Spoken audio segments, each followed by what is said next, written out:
I represent the second in 2 weeks in a row of bald guy speaking. So apparently I need no introduction. You know who I am. And we'll get this up here.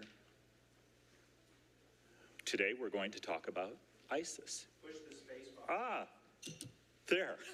So I usually have my clicker, so I was here a couple of years ago, and we talked about the roots, goals, and future of ISIS. And today we are going to move beyond the roots and the goals and focus primarily on the future. To review, you can tell I teach for a living because I feel the need oftentimes with my students that I need to review so that they can forget it a second time. And we start off with who is ISIS, and we locate them in a small minority, very small minority of Islam, kind of Wahhabist, Salafist, very traditional, very conservative.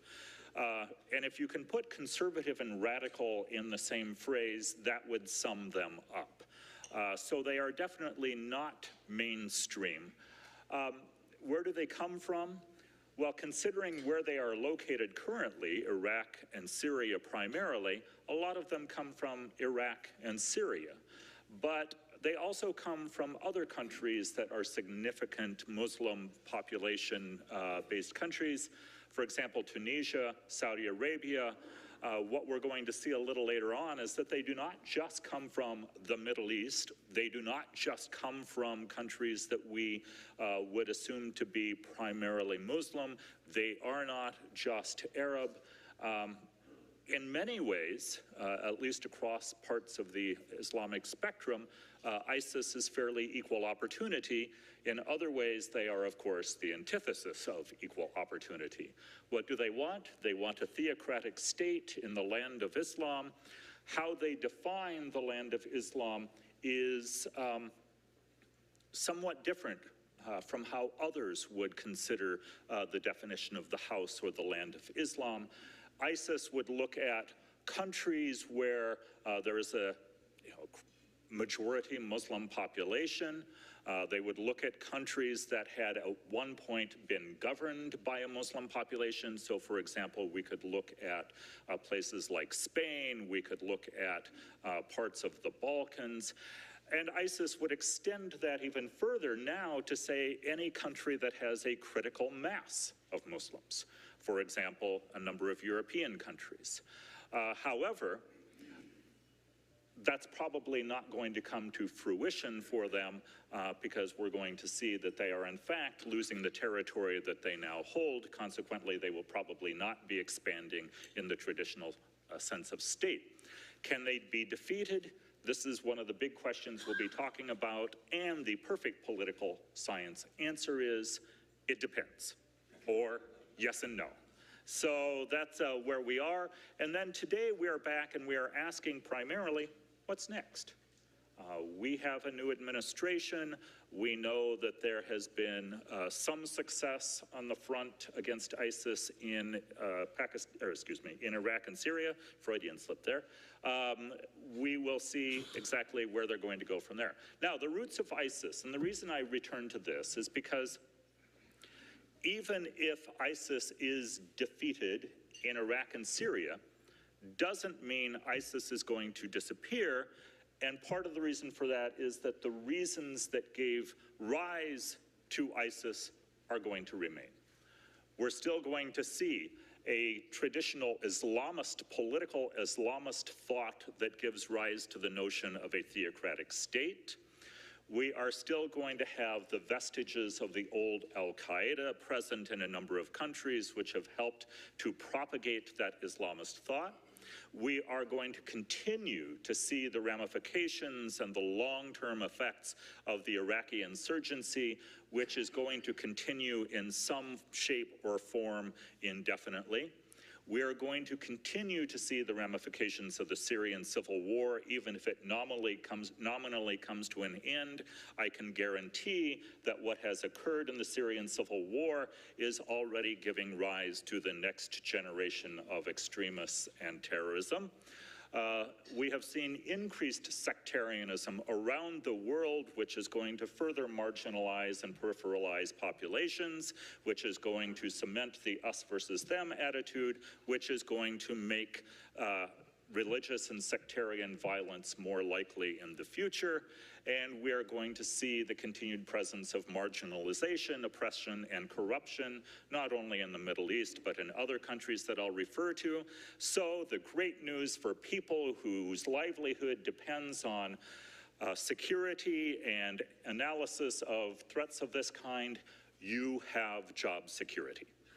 And for people like me, I can continue to have my sleepless nights as I try to keep up with what's going on in the world so I can give presentations like this, and I can continue to have my cases of wine delivered to my front door.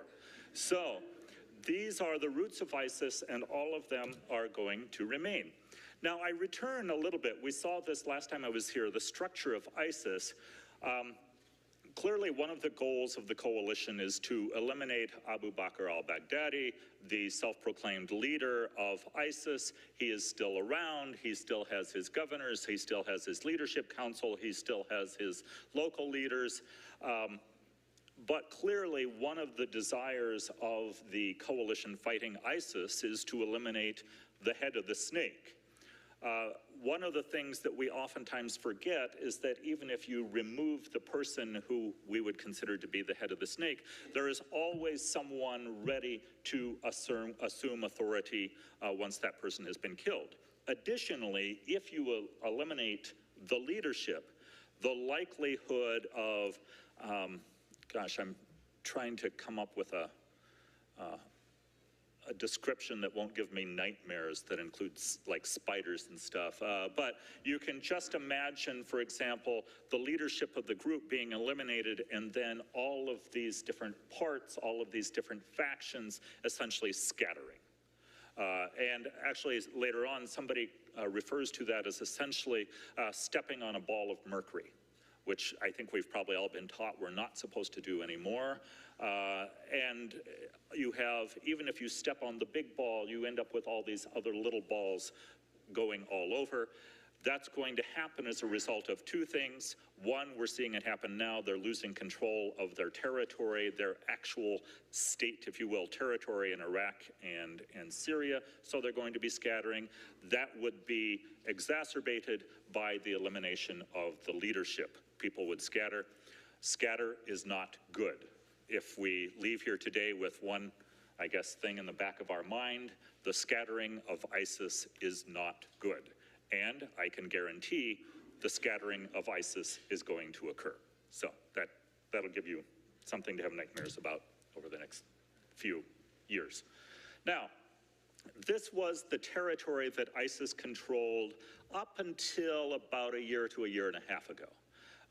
It was a significant chunk of territory. For those of us who study international law, ISIS had everything they needed to be a country, a state.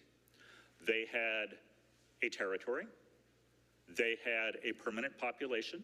Population didn't want to, or didn't have to want to live under them. They just had to have the population. They had a government, and they had the ability to engage in relations with other countries. As much as we don't like it, by all objective standards, the Islamic State was a state. Now, they probably wouldn't have gotten membership if they had applied for it to the UN, but they were a state. Part of their problem now is that they are losing control of some of their areas, and we can see that the controlled areas are shrinking. They have not disappeared, but they are shrinking. And that is going to have certain ramifications. One is that there is not room now for additional members who are being recruited to go to that area. They are probably now making plans as to where they can go in both the near and long-term future. And it makes it more difficult for them to prosecute the battle in their own terms because they're going to be separated into smaller pockets, more difficult to supply, more difficult to defend, but that means that they'll probably just start engaging in the scorched earth policy that will result in even more destruction. When we look at where ISIS fighters have come from. And I had this up a couple of years ago, but we have now updated it.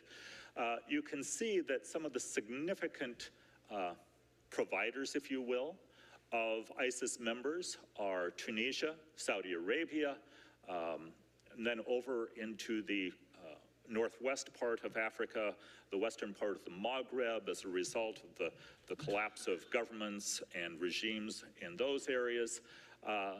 We can see that out of the, and now they don't really have 20 to 30,000 fighters anymore. That's the good news. They're probably down to around 15,000.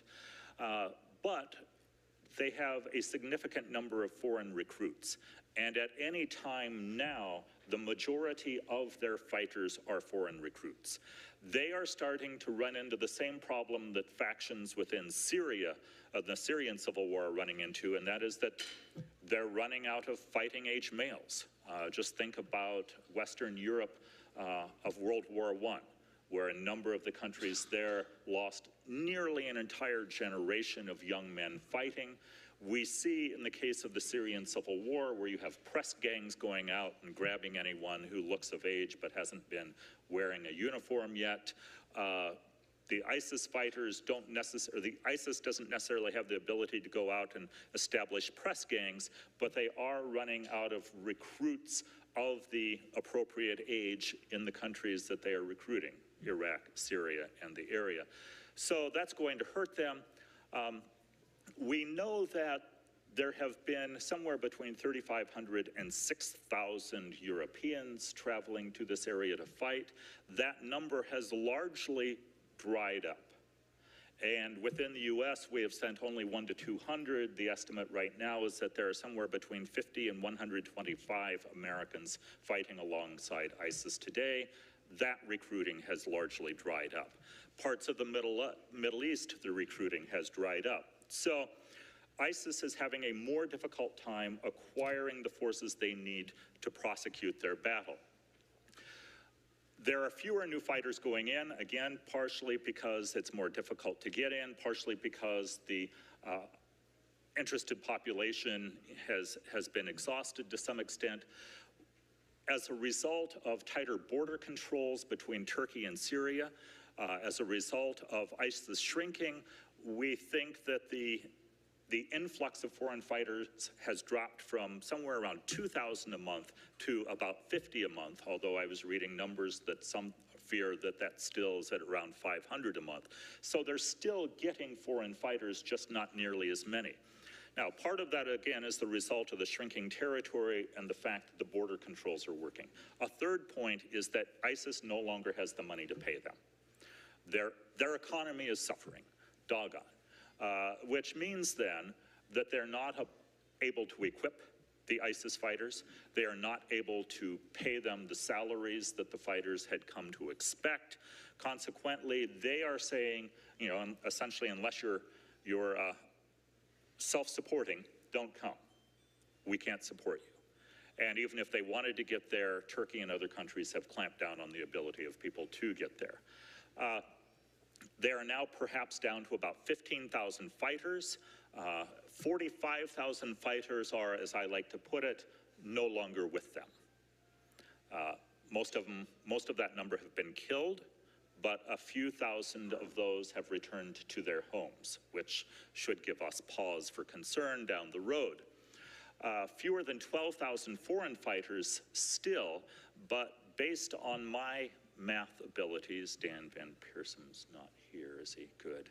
I think that's still about 80% of their fighters come from outside of Syria and Iraq, which is about half of the previous presence of foreign fighters.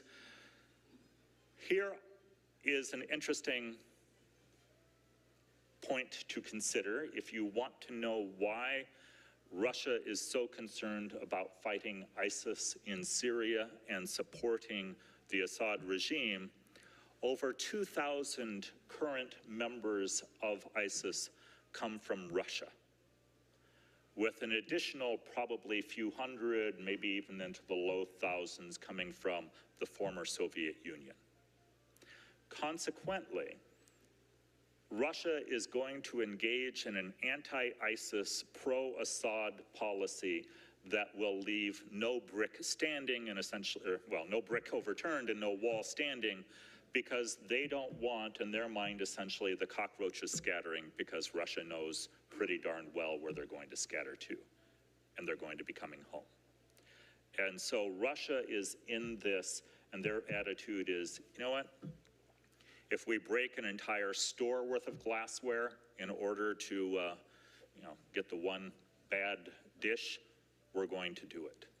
And that means, however, that they are going to encourage a new generation of extremism and terrorism, and it will affect not only the region of the Middle East, but certainly Russia and other parts of the world as well.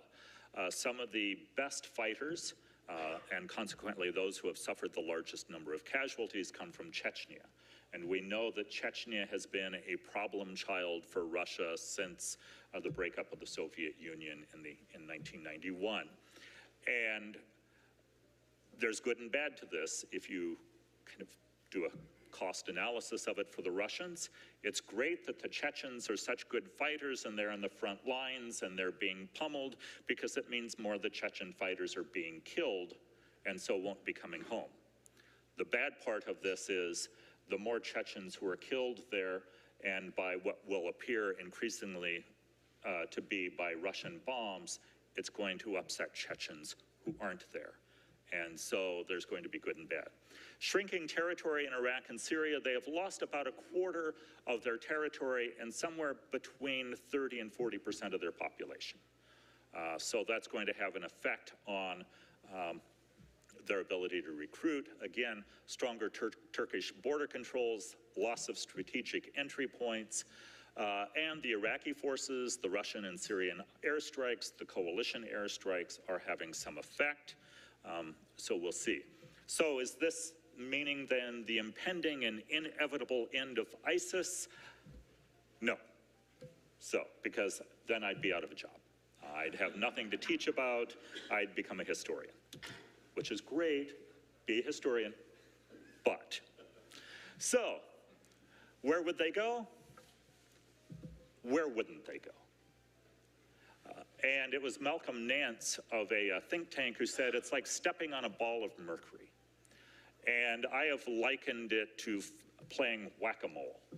So if you pound on the little mole right here, he's going to pop up over here. And if you smack him here, he's going to pop up over here. And depending how you smack the mole, you may just either make him more unhappy, or you may make his family unhappy and you end up with more moles. And consequently, we're not anywhere near the end. And I would say that as far as the effects go for European countries and possibly other Middle Eastern countries and perhaps even us, we're just getting started. Where are they likely to go? I would say watch Tajikistan. It is a country that fought a civil war after the breakup of the Soviet Union. It was an Islamist group who wanted to take over the government, secular forces backed by the Russians. The Russians still have army forces there. This place is ripe for Islamist activity. About 2 years ago, it'll be 2 years ago this April, the head of their special forces disappeared. He was a Russian and American trained special forces colonel, disappeared. Nobody knew where he went. In May, he released a video. He was with ISIS. He had defected from the Tajik army. He had taken his training from us and the Russians, his warfighting experience, and had joined ISIS. You can bet your bottom dollar, or Joe's bottom dollar, that he still has friends and co-conspirators in Tajikistan, and they're still unhappy. Afghanistan, they have already appeared in Afghanistan. I would expect them to appear in larger numbers in Pakistan. They have actually engaged in fights against the Taliban. Who'd have thunk? We may have to choose the Taliban at this point. Probably not. We may just arm both sides, but we can expect more ISIS in Afghanistan. in North Africa, both in the Maghreb, the Arab countries, and the upper tier, especially since Tunisia has been such a major provider of forces, we can expect a number of those forces to return to Tunisia. And Tunisia has attempted to transition to democracy. This is when countries are oftentimes unstable. So Tunisia frightens me. We know they're in Libya. We can also expect a very strong presence in the Sahel, which would be the upper part of the traditional African population right below the Maghreb, places like Mali, Central African Republic, across that area.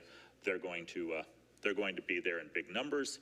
In Europe, we already know they're there. And they're either going to be lone wolf actors who have been inspired by ISIS, they're going to be people who have been prepared by ISIS but told to stay in Europe, or they're going to be Europeans who are returning to Europe and ready to take the fight there because they're no longer able to fight in Libya, or excuse me, in Syria and Pakistan. Geez, I keep saying Pakistan, Syria and Iraq. See, I'm telling you, Pakistan is the place to watch along with Tajikistan. And then East Asia. Expect some there, especially in Indonesia, the Philippines, elsewhere. Where are they now? These are places where we can count ISIS folks being present. Syria, Iraq, Libya, other parts of the Maghreb, Yemen. Thanks to the war that is being fought by many sides, many actors in Yemen, we can expect an increase of ISIS activity in Yemen. The Sinai, in the Caucasus region, Dagestan, Chechnya, Ingushetia, places where there are going to be strong Islamist currents opposing the Russians. I already mentioned Afghanistan, some concerns about West Africa, Nigeria, Gaza. Oddly enough, the Israelis and Hamas have a common concern, and that is ISIS in the Gaza Strip. However, if ISIS appears in any numbers in the Gaza Strip, it gives the Israelis cover to engage in more military activity, which will then encourage more extremism. Philippines and Europe. So, can they be defeated? Yes and no. We can, for the most part, eliminate their stronghold, we meaning not me, but somebody else, kind of the royal we, can eliminate their stronghold in Syria and Iraq, but they will take flight, they will regroup, and they will renew their battle elsewhere. Depending on the actions that are being taken by governments in their fight against ISIS in Iraq and Syria and elsewhere, and their policies domestically, we are sowing the seeds for future conflicts, for an ISIS sequel, or new groups who are tapping into the discontentment that has existed for quite a while. So we can probably block out this Tuesday in 2 years for an update on ISIS about where they'll be, what they'll be doing, and where they'll be going next. And with that, then, we will save some time. I tried to save a little time for questions and comments. So, yes, George. You said Indonesia once in your talk. 1/8 of the Muslim population is in Indonesia. Is there a cultural separation of the Indonesian Muslim from the Northern African and Mideastern Muslim? And we can go back. I never give short answers. My students have learned that they can kind of sit back and take a nap after somebody's asked a question. So, but some of the differences go back to a difference amongst early writers about how an Islamic state should be created. And I would say that the Indonesian model of kind of Muslim state building and approaches to Islam are more like those of South Asia than that emanating from parts of West Asia, the Middle East, or North Africa. That being said, there's always going to be a rather radical minority within Indonesia who want to speed the process and are opposed to the Western ideas, the Western culture that now permeates Indonesia. And so I don't expect there to be any major problems in Indonesia, but we can go back and think about the attacks in Bali by Al-Qaeda affiliates. I would expect some of those to reconstitute themselves in force and become kind of ISIS affiliates and return home and carry out action there. But Indonesia itself is predisposed to a pretty kind of moderate secular Islam. Oh, one over here. Someone, Joe. If you believe the news reports, they would all say that the Russians are bombing freedom fighters rather than ISIS. What does your research tell you about that? That's how they started. They decided to go, and as we know in this country, political thinking, maneuvering, machinations can be quite wonderful things. Syria and the Russians went after non-ISIS opposition first, because they knew that if they could neutralize them, then they could get the rest of the world on board to go after the ISIS opposition. And they were essentially right. And that once they had eliminated, and they haven't quite done it yet, once they eliminated the non-ISIS opposition, then they could say, look, you're either with us or against us. You're either part of the war against radical terrorism, or you're not. And so what they did was essentially left ISIS alone for a while, and in some ways empowered them in order to go after the other forces first. And now we're starting to see the Russians especially starting to go after ISIS. But it was a long time coming. So, go ahead, a question? What is the appeal of ISIS to the populations where they're currently recruiting, or to these areas where you expect that ISIS will metastasize in the future? I would say that the first part goes back to marginalization.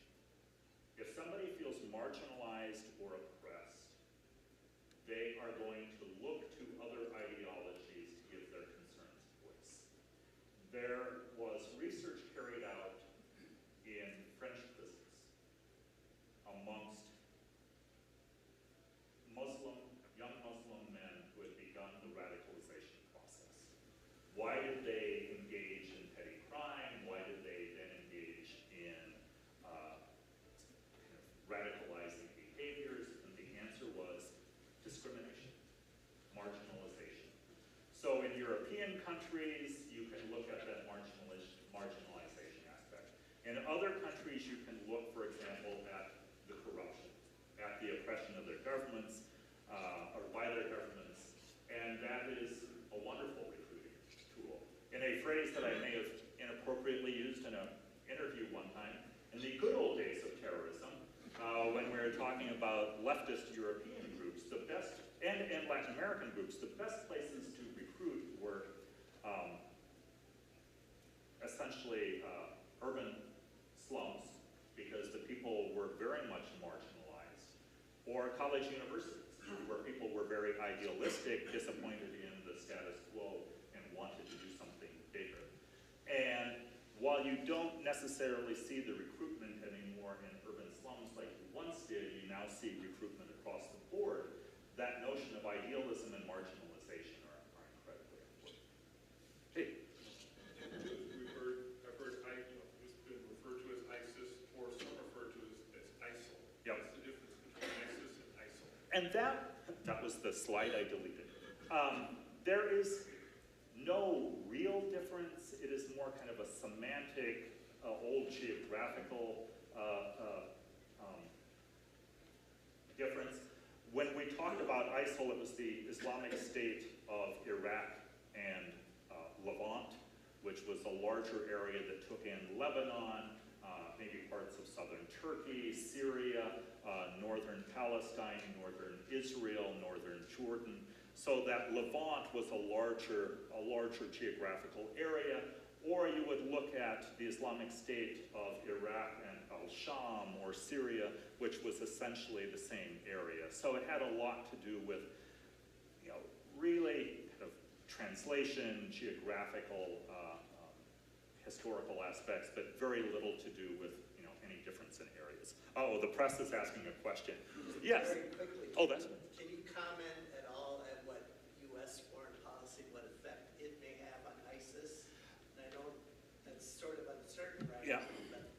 almost none.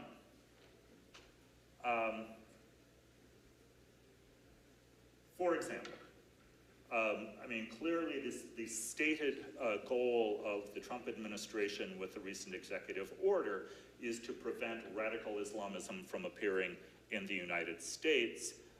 That had already pretty much successfully been accomplished by the pre-existing vetting processes. I would argue, and I was thinking about this morning, mostly because I figured somebody would ask that question. One of the downsides of that executive order is that it's going to make it more difficult for Muslim countries, especially in the Middle East, to publicly work with the American government in its fight against ISIS, because it now has taken on, thanks to probably a poorly worded executive order and even more poorly worded responses by the chief of staff, not of the military, but of the White House, about the religious targeting. And so, as far as keeping America safer, no real difference. As far as enabling other countries to publicly work with us, it has made it more difficult. And American foreign policy and its battle against ISIS is probably at the grassroots or at the ground level not going to change a whole lot. The pronouncements will be different, but for the most part, things will go on as they were. So, yes. One more. What's armchair quarterback 2 years ago to right now? What's the biggest surprise of what you saw of ISIS 2 years ago and what you were observing and describing, and then now? Meaning, did you expect them to shrink? Did you expect them to expand? You could talk in a royal sense. Yeah. I thought perhaps they would be able to expand a little bit more before the shrinking started. So the shrinking has started about a year before I was expecting it. Other than that, not much has surprised me. It's going pretty much how I expected. My concern is that we're not doing enough thinking about the next steps. What happens in the refugee camps? There are 5 million registered refugees, another 1 to 2 million unregistered refugees, plus a few million displaced persons as a result of this battle and the Syrian civil war and the Iraqi war. What happens with them? Unless we do something to take care of them, then we're going to drive some of them back into the arms of ISIS. And so my fear is that we're not taking a long-term enough approach to this, and we are sowing the seeds for the next stage. Just to, Rotary is all about optimism. That's what I'm here for. So thank you.